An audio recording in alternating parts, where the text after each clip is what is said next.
Everyone, अस्सलाम वालेकुम। कैसे हैं आप सब लोग। Welcome back to my YouTube channel. आज की वीडियो में आप लोगों के साथ शेयर करने वाले हैं एक बहुत ही मज़ेदार और बड़ी ही आसानी से बनकर तैयार होने वाली रेसिपी। इफ्तार में भी आप लोग इसे बना सकते हैं, इफ्तार दावत अगर प्रिपेयर कर रहे हैं, और सहरी में भी आप लोग अपना ये मज़ेदार सा सालन एंजॉय कर सकते हैं। आज की हमारी रेसिपी है देगी आलू गोश्त की, जो कि यकीन करें अगर आप लोग घर में खुद से बना लेंगे तो देगी आलू गोश्त से भी बेहतरीन बनेगा। और इसके लिए हमने एक सीक्रेट होममेड मसाला तैयार करना है, इसलिए आप लोगों ने रेसिपी को फुल वॉच करना है, रेसिपी को स्किप बिल्कुल भी नहीं करना। उससे बहुत इंप्रूव होने वाली है हमारी रेसिपी अगर अच्छी लगे तो वीडियो को लाइक, शेयर और चैनल को सब्सक्राइब कर दीजिएगा। तो चलिए टाइम वेस्ट के बगैर अपनी इस मज़ेदार रेसिपी को बनाना शुरू कर लेते हैं। बिस्मिल्लाहिर्रहमानिर्रहीम। सबसे पहले देखिए हमने यहाँ पर 2 अदद मीडियम साइज़ की प्याज ली, जिनको हमने स्लाइस में काट लिया था, और ये फ्राई भी हमने कर लिया प्याज। तो प्याज को हमने फ्राई करके निकाल लिया, इसको रख देंगे साइड पर। अब सेम ऑयल में अपनी रेसिपी को कंटिन्यू कर लेंगे, जिसमें कुछ खड़े मसाले डालेंगे। 6 से 7 अदद सब्ज़ी इलायची, 1 अदद तेज़पात और ये 7 से 8 अदद लौंग। ये सिंपल सा खड़े मसाले ये डाल देते हैं और हल्का से इन्हें क्रैकल कर लेंगे ताकि ऑयल में फ्लेवर आ जाए। देखिए यहाँ पर जैसे हल्का से क्रैकल हो जाएंगे तो इसमें हमने चिकन शामिल कर देना है। और ये देखिए यहाँ पर ये मैंने 3 पाव यानी कि 750 ग्राम चिकन का लिया है, ये हम इसमें डाल देंगे। तो आप लोग ये सेम रेसिपी बीफ के साथ भी बना सकते हैं, बड़ा ही मज़े का आलू गोश्त बनकर तैयार होगा। अब सबसे पहला काम यहाँ पर क्या करना है, अच्छे से मिक्स करके हमने चिकन की कर लेनी है अच्छी सी फ्राइंग। देखिए यहाँ पर चिकन तो हमारा फ्राई हो रहा है। अब हम आपको बता देते हैं सीक्रेट मसाले के लिए आपको क्या क्या चीज़ें चाहिए। इसमें आपको सबसे पहले चाहिए साबुत ज़ीरा, जो कि आप 1 table spoon, half tea spoon black pepper साबित, और 2 पीस चिलवित्री के, 1 छोटा पीस जायफल का, 2 अदद बड़ी इलायची और 2 से 3 टुकड़े दालचीनी के। ये सिंपल से खड़े मसाले हैं, इनको आप लोगों ने ग्राइंडर किसी भी जार में डालकर अच्छे से इनका पाउडर बना लें। और फिर जब आलू गोश्त में डालेंगे यकीन करें बहुत ही मज़ा आएगा और बहुत ही टेस्टी सा मसाला एक तैयार हो जाएगा हमारी रेसिपी के लिए। अब ये जो हमने प्याज ली है फ्राई करके निकाली है, इसमें आप लोगों ने 3 से 4 टेबल स्पून दही के शामिल करके इसका भी पेस्ट बना लेना। पानी नहीं डालना, 3 से 4 चम्मच दही के ही शामिल करेंगे और अच्छा सा पेस्ट तैयार हो जाएगा। तो ये दोनों काम डन कर लें। आप देखें यहाँ पर चिकन की हमारी फ्राइंग हो रही है, तो मैंने साथ ही यहाँ पर 1 टेबल स्पून लहसुन अदरक का पेस्ट ले लिया, ये हम इसमें डाल देते हैं। और लहसुन अदरक के पेस्ट की हमने कर लेनी है अच्छी सी भुनाई, साथ ही चिकन की भी अच्छी सी फ्राइंग हो जाएगी। ये देखिए यहाँ पर, और प्याज का पेस्ट भी मामा ने बना लिया और मसाला भी ग्राइंड करके रख दिया। तो अब यहाँ पर हम अपनी आलू गोश्त की रेसिपी में कुछ मसाले डालेंगे, जिसमें 1 टेबल स्पून लाल मिर्चों का पाउडर, 1 टीस्पून नमक अपने टेस्ट के हिसाब से डाल लें, हाफ़ टी स्पून हल्दी, और लास्ट में इसमें जाएगा धनिया पाउडर, जो कि हमने लिया 2 टेबल स्पून भर के, ये डाल देंगे। और इसके साथ ही अब जो हमारा सीक्रेट मसाला तैयार हो गया ये भी हम इसमें डाल देते हैं। देखिए चीज़ें आपको दिखने में सिंपल लग रही होंगी, लेकिन same as it is follow करेंगे तो इंशाल्लाह बहुत ही मज़ेदार आलू गोश्त बनेगा। तो आज ही आप लोग लाजमी से इस रेसिपी को ट्राई कीजिएगा। सारे सिंपल घर के बेसिक मसाले हैं, और इफ्तारी के लिए भी यकीनन आप लोगों को सहरी में खाने के लिए भी सालन चाहिए होगा, तो आप सहरी में भी ये खा कर इंजॉय कर सकते हैं। और अगर दावत में बना कर रख देंगे नान के साथ तो यकीन करें दावत का भी बड़ा मज़ा आ जाएगा।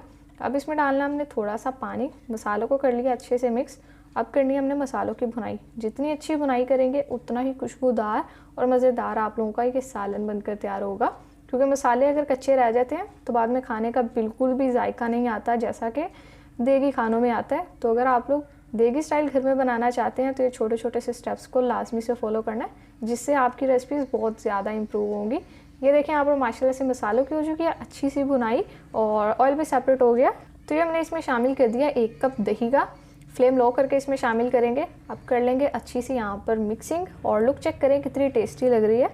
बिल्कुल भी देखे नहीं लग रहा हम आलू गोश्त तैयार कर रहे हैं, ऐसे लग रहा है जैसे कि हम अपना कोरमा बना रहे हैं, और इतना ही शाही और लजीज इसका जायका होगा। तो रेसिपी अगर अच्छी लग रही है वीडियो को लाइक भी कर दें, और चैनल को सब्सक्राइब नहीं किया हुआ तो चैनल को भी सब्सक्राइब कर लें।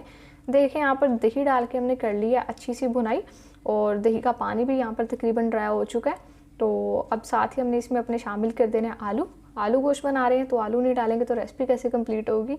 तो ये हमने यहाँ पर अपने ले लिए हैं 3 अदद आलू लिए हैं, और इनको देखें हमने इस तरह से कट कर लिया, जैसे कि नॉर्मली शेप में कट किया जाता है। अब ये डालेंगे, अच्छे से मिक्स करेंगे, और 3 से 4 मिनट तक आलू मसालों की और चिकन की अच्छी सी भुनाई कर लेंगे, ताकि आलू में भी अच्छा सा फ्लेवर आ जाए मसालों का। 2-3 मिनट हमें यहाँ पर हो चुके हैं भुनाई करते हुए। अब हम स्टेज पे इसमें शामिल कर देंगे अपना जो हमने प्याज फ्राई करके रखा था, और उसका दही में जो हमने पेस्ट बनाया ये डाल देंगे, देखें इस तरह से। और साथ ही जिस जग में हमने इसको ग्राइंड किया उसमें थोड़ा सा पानी डाल के जो बाकी का हमारा पेस्ट लगा हुआ है वो भी अपनी रेसिपी में ले लेते हैं। किसी भी चीज़ को वेस्ट नहीं करेंगे। तो ये देखिए यहाँ पर इसी तरह से अच्छे से मिक्स करना और कर लेंगे भुनाई यहाँ पर। तो होप सो आप लोगों को रेसिपी अच्छी लग रही होगी। और आप लोगों के रोज़े कैसे जा रहे हैं मुझे कमेंट सेक्शन में लाजमी से बताइएगा। माशाल्लाह से मौसम अल्लाह ताला ने इतना प्यारा किया हुआ है कि रोज़े बड़ी आसानी से निकल जाएंगे। तो आप लोगों ने मुझे कमेंट सेक्शन में लाजमी से बताना है। और आज की इफ्तारी में क्या बना रहे हैं ये भी लाजमी से बताइएगा। तो बस आप लोग चेक करें, यहाँ पर बिल्कुल कौरमे वाली लुक आ रही है।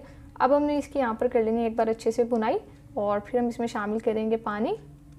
ये देखें यहाँ पर भुनाई हो चुकी है। बस अब यहाँ पर बारी आती है पानी डालने की। 3 गिलास मैंने पानी का लिया। आप लोगों ने जितनी ग्रेवी रखनी है यानी कि शोरबा रखना है उतना आप इसमें पानी डाल लें। मैं इसमें यहाँ पर 3 गिलास डाल रही हूँ। साथ ही ये 4 अदद हरी मिर्चें। और अब यहाँ पर बस हमने कवर लगा देना है और कवर लगा के इतनी देर तक पकाना है कि जो आलू और चिकन है दोनों अच्छे से टेंडर हो जाए, फुली टेंडर हो जाए। तो फिर इसके बाद अपनी इस टेस्टी सी रेसिपी को कंटिन्यू करते हैं। तो लीडर्स देखा माशाल्लाह अल्हम्दुलिल्लाह बहुत ही बेहतरीन लजीज और जायकेदार हमारी यहाँ पर आलू गोश्त की रेसिपी बस पककर तैयार हो चुकी है। 15 मिनट बाद हमने यहाँ पर अपना कवर खोल लिया। अब यहाँ पर गार्निशिंग कर लेते हैं जो जिसमें सबसे पहले 1 टीस्पून गरम मसाला पाउडर और थोड़ा सा हरा धनिया गार्निश कर देंगे। तो बेहतरीन रेसिपी तैयार हो गई है। रेसिपी अगर अच्छी लगी है, वीडियो को लाइक नहीं किया हुआ तो वीडियो को लाइक भी कर लें आप लोग। बस अभी डन हो चुका है। 1 से 2 मिनट के लिए दम पर रखते हैं और फिर इस टेस्टी सी रेसिपी को करते हैं डिश आउट और आपसे इसकी फाइनल लुक शेयर करते हैं। तो लीडर्स देखें माशाल्लाह अल्हम्दुलिल्लाह बहुत ही बेहतरीन टेस्टी और मज़ेदार हमारी यहाँ पर आलू गोश्त की रेसिपी बनके तैयार हो चुकी है जो कि हमने देगी स्टाइल से घर में बनाया। यकीन करें घर में बनाएंगे तो देगी स्टाइल जो आलू गोश्त होता है उसको भी भूल जाएंगे। रेसिपी बड़ी ही ज़बरदस्त बनेगी, एक ही बारी में बिल्कुल परफेक्ट बनकर तैयार होगा। बस रेसिपी जैसे जैसे आपको बताइए same as it is follow करते जाइएगा। इसके अलावा भी काफ़ी रमज़ान स्पेशल रेसिपीज़ आप लोगों के साथ ऑलरेडी शेयर कर चुकी हूँ जो कि आप लोग चैनल को विजिट करके देख लीजिएगा। तो रेसिपी अगर अच्छी लगी है तो वीडियो को लाइक शेयर और चैनल को सब्सक्राइब करना बिल्कुल भी मत भूलिएगा। तो फिर नेक्स्ट किसी मज़ेदार और बेहद आसान सी रमज़ान स्पेशल रेसिपी में आपसे मुलाकात होगी। तब तक के लिए अपना बहुत सारा ख्याल रखिए। अल्लाह हाफिज़।